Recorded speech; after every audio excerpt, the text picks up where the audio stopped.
Hello, and welcome back to Song Surveys on Sofas with Superheroes. So last week, the Rex came out with the new CD, and it's definitely an interesting one. Some songs, I just flat out enjoyed. Other songs, I was like, what is going on? But then actually really enjoyed it towards the end, so it's definitely an interesting album for sure. But the one song that grabbed me right away, I can't stop listening to it. I had a dream about it the day that I listened to it. It was just so good. Is a song called Four. So the song starts with two instruments, and I don't know what it is. The one sounds like a plucked string instrument, and then the other one is a guitar, I think. Again, could be wrong. If I am, please let me know.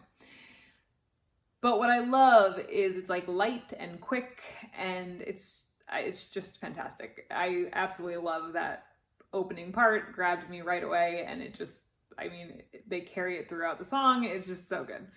So anyway, what happens is that plucked instrument is kind of done in chunks, and so it kind of pauses for a few seconds. You get guitar, and then you get this one final note, which is very important because it will come back, and then you get guitar before the lyrics start. So the first line of the first verse is, "You get so quiet," followed by, "You shy away when I tell you I love you. Why?" And so I love how perfectly saying the word why is. So it kind of goes down, and then you get that question, why? But it's so good. It's broken into different syllables. So fantastic. Just love the feeling of that word. It's just so good. Really, really smart choice. And again, it's right off the bat, it's the second line in, and already you're changing up the way that you say the word, and it just makes such a difference. It was such a good idea. So then you get the plucked strings come back and a lower strings, which I'm going to guess is a cello. Again, could be totally wrong. Please let me know. And so after that, the line is, "Why don't you riot?" And so I love the contrast between shy and rioting, but also the significance of the reactions, the difference in the reactions. So if you're rioting, you are passionate, you're feeling it, you're, fighting for something, you're going against what you think is wrong. And so I love that. And then if you're shy, you're just kind of quiet in the background trying to be avoided. So I really like that. And then even the next line, "Why don't you rage? Because there's no one you can't set on fire." And again, the way that fire is saying is just so spot on, and it's just so good. A little subtle. It's just great. I love it. But it's also kind of sad. This person should be enraged that the singer is telling them that they love them, because they could get anyone. So it definitely has a interesting feel, because the instrument part is not that sad. Although I guess the addition of the cello a little bit adds that element to it. But then the lyrics, if you really think about them, you're like, oh wait, this is actually not a super positive one. But I really like it. So then the music shifts. And again, you definitely get that still chunked feel. It's almost as if that plucked part is kind of being actually played instead of just plucked. But there are other changes too. So you get that change for the pre-chorus. And so the first line is, "So break your silence." And I love that line because I think the word choice was phenomenal, especially considering in that first line, it says, "You get so quiet." And so what I love about that is the quiet in the first one could be related to the silence in this line in the pre-chorus, but it also could not, because quiet could just mean the lowering of a volume as opposed to just total nothingness, whereas silence is total nothingness. So I really like that difference. I think the word choice was fantastic. And again, it's I like that you could relate it back, but also potentially couldn't. So I kind of like that openness and that ability to kind of think for yourself in terms of how those connect, and if they even do connect. So I really like that. And then the next line is, "I might not like it," which is really sad, because if you tell somebody that you love them and then you're not going to like their response, then that's also not great. But it's also kind of true, right? You would want somebody to tell you, you would want to know that. So I just think that part is definitely kind of sad and you like are kind of rooting for the singer at this point. You're like, oh man, like that's a rough situation to be in, but I really like the lines.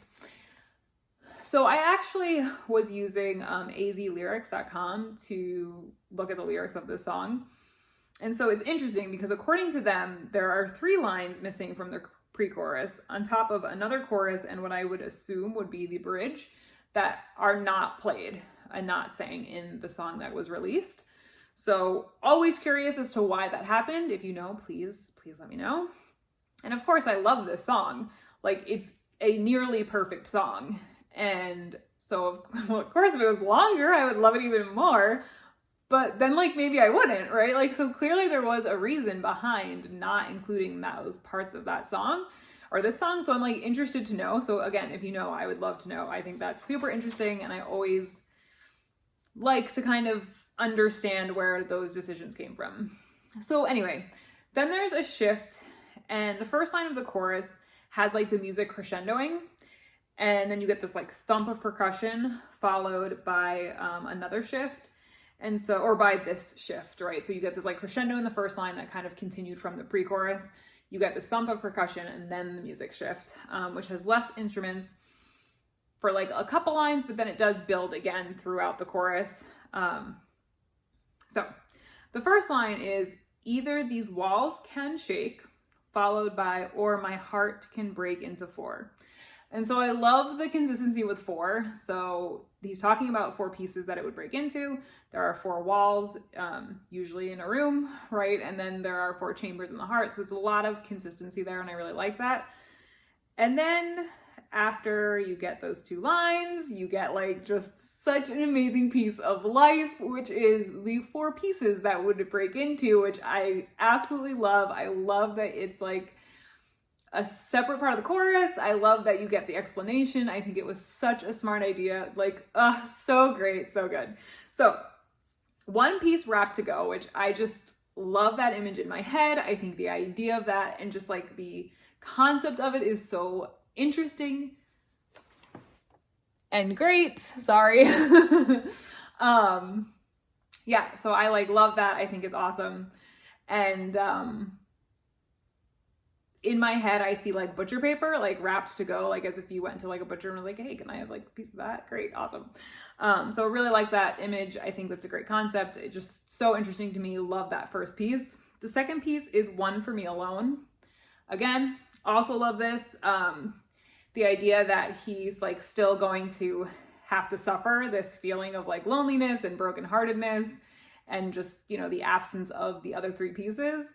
And then again, I like the line for me alone, as in like no one can share in this misery. So I like that idea of just being forced to kind of keep this peace and it being something that no one else can bear.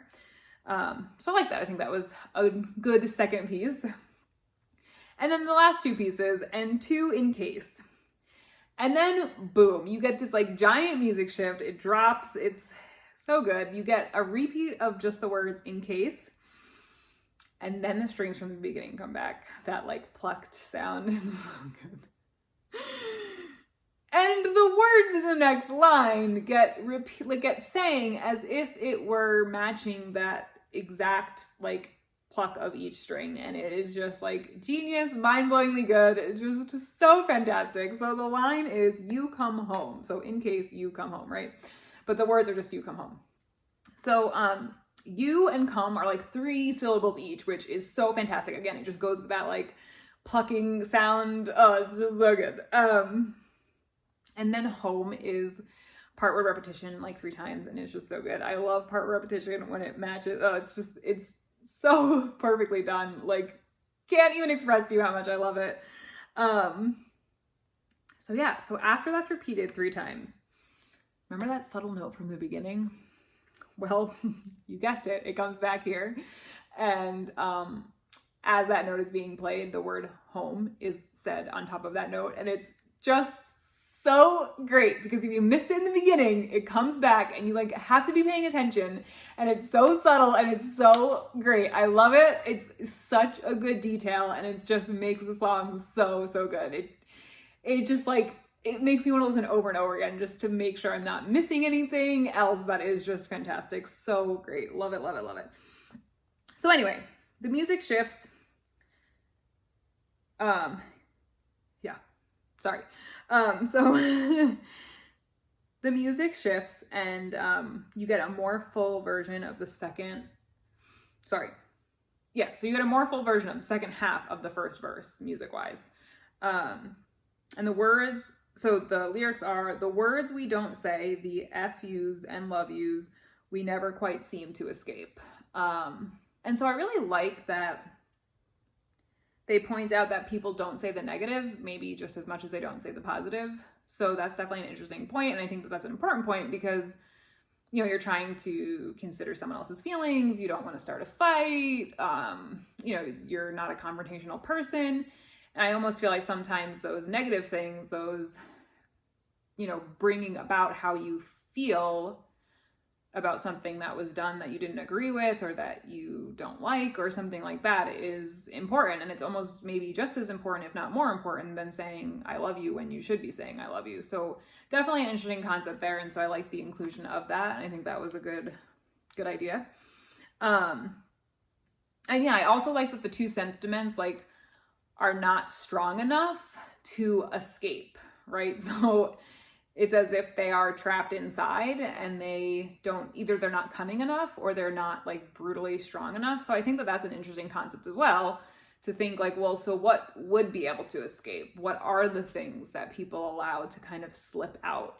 And I think that word escape is definitely what makes it so interesting, because you could have just said or talked about or, but specifically that word escape makes it seem like it's trapped and it's just like those aren't enough. Like they're not good enough. They're not significant enough. So I really like that concept. I think that it's done subtly and maybe I'm like reading too much into it, but I do like that that's a piece of it as well. Okay, so then you get the pre-chorus again and the words are not different, but the guitar part is definitely more prominent. And I really like that change. Again, just a subtle change, keeps me interested, even though the words are the same. You get that difference and again, it makes a difference. It definitely keeps me interested. So I really like that. So yeah, so you get this full sound of music, which is continued with the addition of what I'm going to go with a tambourine. I don't know. Again, please let me know if I'm wrong. And then you get back to the chorus. There are definitely some differences in the lyrics. So instead of could or can,